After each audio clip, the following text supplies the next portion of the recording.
The Writer's Dossier podcast is a proud member of the Authors on the Air Global Radio Network. Hi, my name is John Guarnieri, and this is my Writer's Dossier. No writers were harmed in the production of this podcast.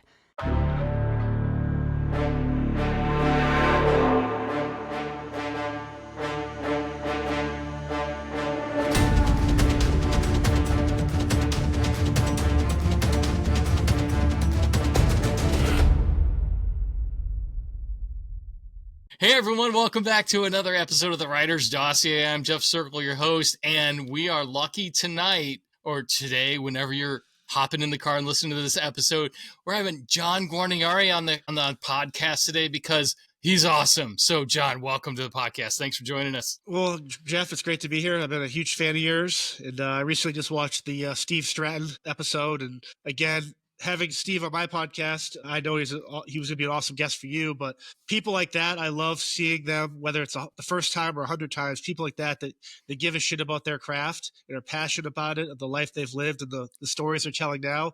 Caribbean Harvest from Steve is incredible. And so it's like, again, I love your stuff. I'm glad to be here. Man, thanks a lot. I really appreciate it, but I couldn't do any of it without people like you and Steve because, yeah, Steve crushed that episode. He's so fun, and he's been so great to me. I mentioned it during that episode a couple years ago. I was walking across a room, and there he was, and he came right over. He coined me, and he brought me over and welcomed me in, and he was part of the first 8 people who were in the Writer's Dossier on the website, and now we're over 170. So he's an inaugural group member. We got to get you in there too, but we wanted to grab you and have you on the podcast.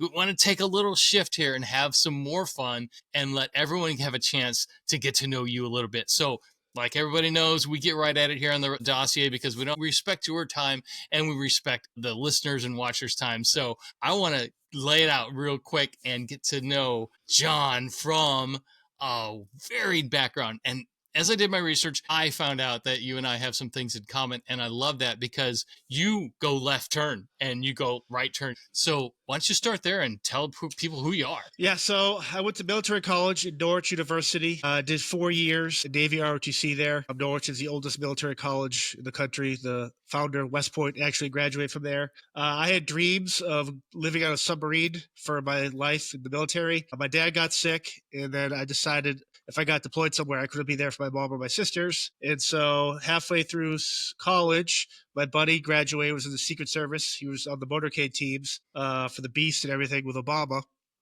And he's like, John, put all your eggs in a basket. You're going to love it. You can still serve your country, but you don't have to get deployed in some shithole country. And so I did that for about 8 years under Obama. And then in 2014, I went private, where I'm now the chief operating officer for my private security firm. And that entails myself touring the world with bands and celebrities and people like that who need security in this crazy world. And in my downtime, I just released my first poetry book. I write horror comic books, and I run a podcast called Spear Talk, which I've had some of your guests on as well. Absolutely, folks. And look up Spear Talk. This is one thing you're going to hear from me. I've got a platform. I've got a podcast. I push everyone else's stuff. So if you've ever seen Terrence LeHue from Suit Up on the podcast here at the Writer's Dossier, he's co-hosted with me. And I just listened to a couple episodes over the last week with you on Spear Talk and some of the stuff that you do with Eric Bass on Shinedown too. You're natural. You're great at it. But what I don't get is what people don't get about me either. It's like, you did what? And then you did what? So I think it's awesome that you put all your eggs in one basket, jumped in, and you laid it all out, and you made it into the secret fucking service, which is pretty amazing. And then you went private security. So I had a guy on the podcast a couple weeks ago named Jason Powell. He's a New York City fireman. Gotta listen to this episode. He wrote a book named No Man's Ghost. And I asked him, so come on, give me the real deal. Is the movie Backdraft on at every station in New York City? And he said, it will be on at least in one station somewhere in the city. So I'm going to flip this over to you, man. Come on. I know that Kevin Costner and Whitney Houston have played the bodyguard on a tour bus that you've been in charge of. Am I right? Yeah, we've watched that. We've watched White House Down, Olympus Has Fallen. Yes. The Sentinel, that's another great movie. It's interesting when you watch that stuff because it's like, obviously it's Hollywood. They got to make it sexy and action-packed. And there is some of that in a sense, more through the training and some stuff you're part of. because I've been in some really terrible situations. It's also kind of, I don't know, for me, it's like I find a release in it. Like I love watching Jamie Foxx as a president shooting people in the White House. I Yeah. love Gerard Butler doing his thing and killing wave after wave of bad guys, no matter what the location is. And I think it's a good selling point. I think people that want to see like kind of into it, but like a lot of that stuff that happens would never happen. I mean, it's just the tactics alone make it great for TV. But yeah, I mean, it's one of those things where I love that pop culture has their view of what that world is, whether it's Backdraft or The Firefighters, or you look at some of these movies now where they kind of play off of like a famous war battles and stuff, or events have taken place where it's like there might be some truth in it, but for me, the action's kind of like a release of the life I've lived, and I could kind of just sit back and be like, cool, like that's awesome. Like a drone could attack the White House, great. But yeah, no, I love all that stuff. I never look at that with like a weird eye where I'm kind of like critiquing. I know what it is. Yeah, because I mean, Dennis Miller and Wesley Snipes breaking into the White House with Diane Lane. I mean, like, you love that stuff and you want it to be true and you hope that, that would be so. But I mean, come on, give us like one misnomer from any movie where they got it right, or something that looks so cool, but that no freaking way. I think when you look at the TV show The West Wing, I know they had certain access inside the White House to film certain stuff, and so everything was kind of to scale. From like the West Wing, the Rose Garden, the Oval Office. When you look at some of the movies, they make it seem like those rooms are super huge. In reality, it's no bigger than your master bedroom. And it's just interesting how they can kind of make it seem like there could be a 10-on-1 knife fight in the Oval Office when in reality, like that's really not going to happen. The episode of Family Guy with Stewie and his mom in the Oval Office. Yeah, it looked like a football field in there. They're flying all over the place. So you went from being a Secret Service agent, sharpshooter, all this crazy cool stuff, to writing comic books. What and your own private security, obviously. But how did you get into writing out of all that? Growing up, my dad and my uncle, my dad's brother, they had a great comic book collection as they kind of passed it off to me. I've always loved the comic books, whether it's DC, Marvel, Image, whatever it is, Vertigo. Like I'm all about original stories. And if it's established characters, putting them in positions where you haven't seen before to make it more relatable. And when the pandemic kind of kicked off, I had all these crazy ideas and short stories I was writing through college where I'm like, man, this could be, what's the visual to this of a tank platoon in World War II dealing with a werewolf? And so one of my friends, a friend of a friend on X was like, hey, reach out to my friend. He's doing comic books up in Canada. He's looking for original ideas to do stuff about. And I reached out to him, and Chris Cochran and I of Machete Comics, he hit it off, and issue 4 just came out, and I'm going to do 18 issues. I have a full story kind of mapped out. But it's just one of those things too, where again, that fantasy world is such a great release from the bullshit we live in today. I mean, there's always a war breaking out. There's always this chaos, mass shootings and stuff. And it's tragedy. So for me, writing is a kind of an escape into just putting myself in a world that I don't have to worry about anything bad happening to myself. I can just create this world where I control the outcome, where you and I, with our backgrounds in security, as much as you do with preparation, advancing, and the groundwork, something bad's could always happen, right? In my world, I feel safe because I can just go in there and I control the outcome. And so that for me, it's been great. It's been super. When people are like, "You write horror comic books?" I go, "Yeah." They're like, "I don't get it." And so, but and I talk to them, and then they kind of see like I've always had a dark humor. I've always had very satirical, like the law enforcement dark humor for me that's my MO. Like I love it. Sometimes to the detriment of other people around me. But once you find out who I am and like what I represent and stuff, you kind of realize like that's kind of the way that most of those type of men and women are. As a coping mechanism. Correct. For me. I mean, I remember the one time someone committed suicide offside the Hotel W in Washington, and where I was walking, I literally heard the body hit the ground. And I'm across the street. I think it would have been 15th Street, I believe, or 16th Street, whatever. Sorry, but they hit the ground, and you look over, and the person just splattered. So it's like stuff like that. Or people have pulled guns and stuff like that, where it kind of puts stuff in perspective, right? And so for me, having kind of been in those weird situations, I just want to put myself behind a laptop or a pen and paper and just kind of do my thing. What about illustrations? Are you doing that too, or are you writing the content? So Chris Cochran with Machete Comics, he does all the illustrations. His wife Lonnie does all the line work, the coloring. When I sent the story over, because one of my things, like you probably with your art, you send a book over and someone do a cover. If you don't give them any type of like, hey, this is what I'm looking for, you can't be disappointed in what they do because you're basing it's not their fault, right? And so from the get go, we had an open conversation, and he got it right from the get go. The look, the imagery, everything I pictured, and he was able to fill in cracks in the story per se with panel work that just made the story that's much better. And so yeah, it's a great team effort. As much as you want to take credit for being a writer, like the story is for me, I judge a book by the cover, right? And so I want a comic that I want the panels to pop off. When I had David Morrill on my podcast, we were talking about Rambo and the stuff he did Yep. with Marvel and Captain America and Spider-Man.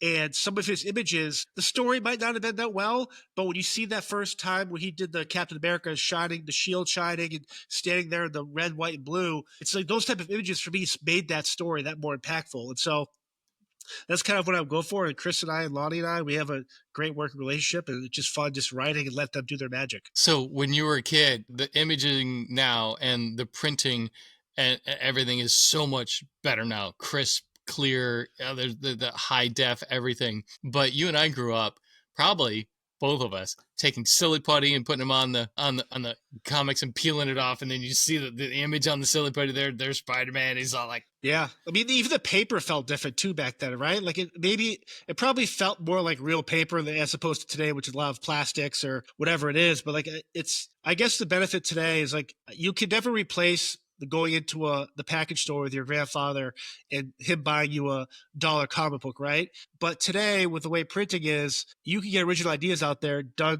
professionally within a week. And so the technology has helped get stories out there to people's hands, whether it's digital or physical. But for me, it's like I wish there was a time capsule we could always be locked in. Like the summer of like 96 or 97 for me were like all the new Spider-Man stories with Venom and like all the X-Men stuff and Batman and Aquaman. Like I just remember like going to the store, I could still smell them on the shelves. So, like that little rolling thing is spun around yep. and you can pick the comic book for the week. And it's tough to replace that, but I think the way technology is today, it's helping new creative people get their stuff out quicker, which again, I think the quicker you get art out to people, the better it is for everyone. And I agree. And also with the medium or the actual content, we mentioned earlier before the show a little bit about the attention span of the audience and the readers. It's really cool to see that we're still trying to reach out to new audiences and finding ways to connect with them on a level that they really want to grasp. And I love the idea that comic books are still making inroads. And I had on Dwayne Swierczynski on the Yeah. dossier, and he's doing comics, and that you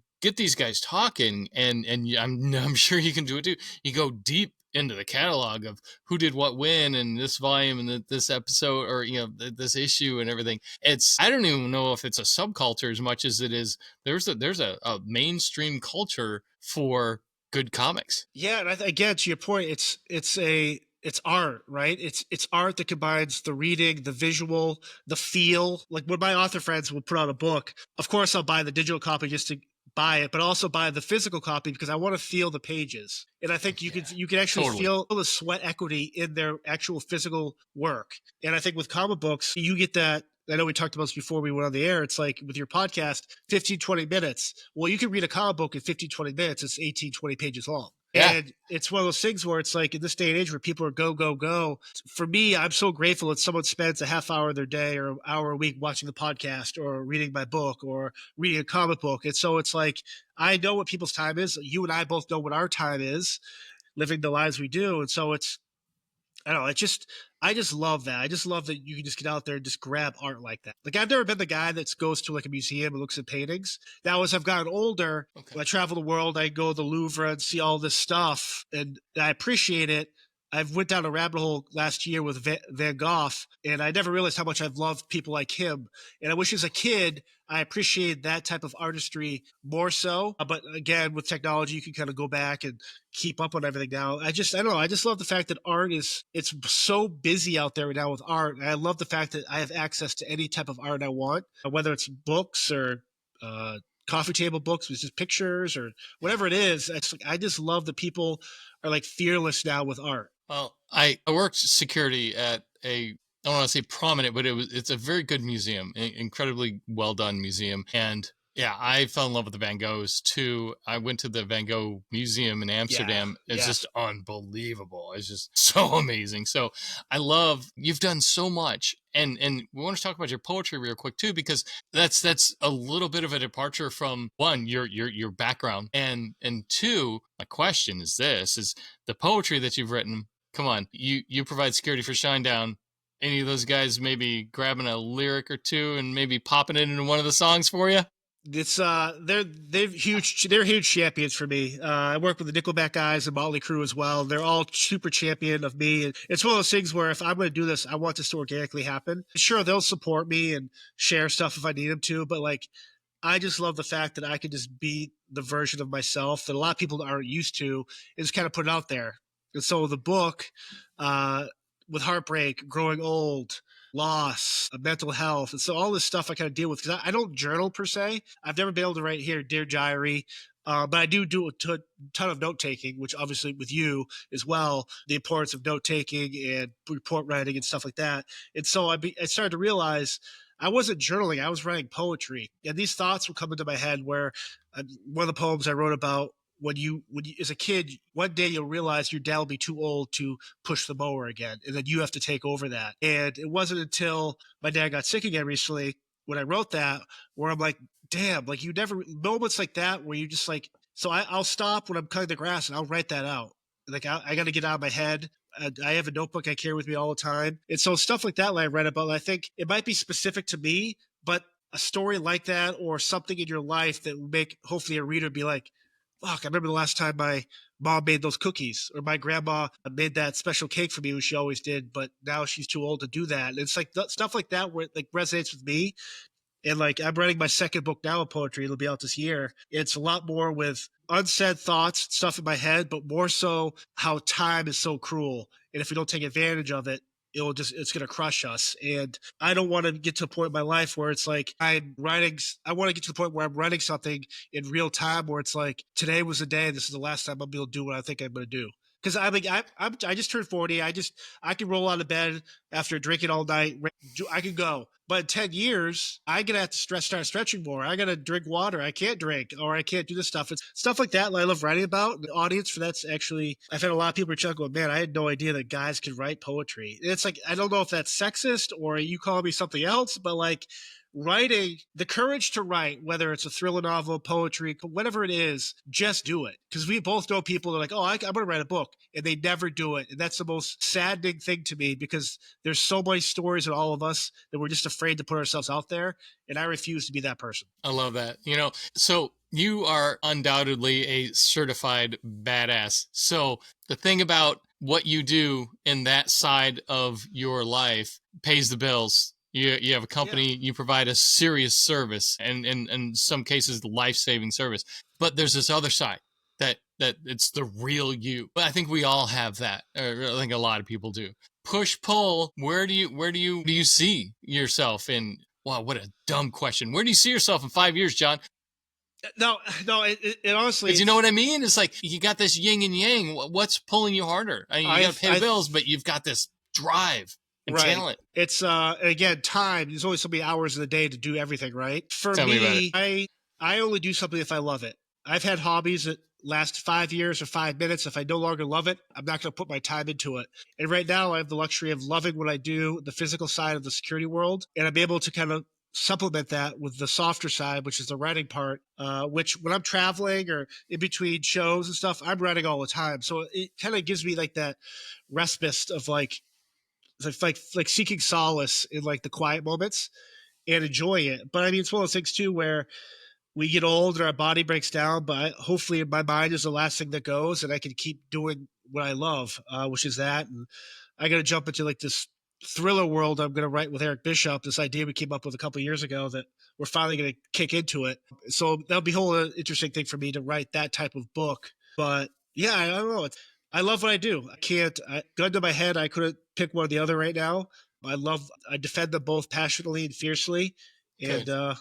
I'm okay with that right now. Well, keep doing what you're doing, and I think you guys are coming to Northwest Ohio here pretty soon, Yeah, or come to the sometime in the show. summer. Yes, and yeah, in the Northwest Ohio area. So let's link up for that. So last question: where can we find you? Where can we get copy of your first book, anything else that you've done, where can we find everything about you besides the podcast? I'm on all social media stuff, but if you go on Instagram at John Silverspear, there's There you go. that stupid link in bio thing. You'll be able to find the comic books and stuff like that. But if you just go to my book is available on Amazon, digital and paperback, hardcover coming soon.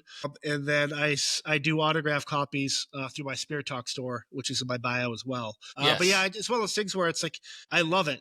I know we talked about before of the idea of be proud of your art and don't just put something out and be like, there's no laurels to rest on. You have to show the world. If you don't care about your work, why should me, as someone who has no idea what you wrote, should care? And it's one of those things I'm deeply passionate about. I'm always going to advocate for my work and my friends' work, like Emma and Eric and Steve and all these wonderful authors. And so that's the way it has to be. And I'm deeply, deeply passionate about that. Well, keep that passion going here at the Writer's Dossier. Our theme, our motto is kind of elevate and illuminate.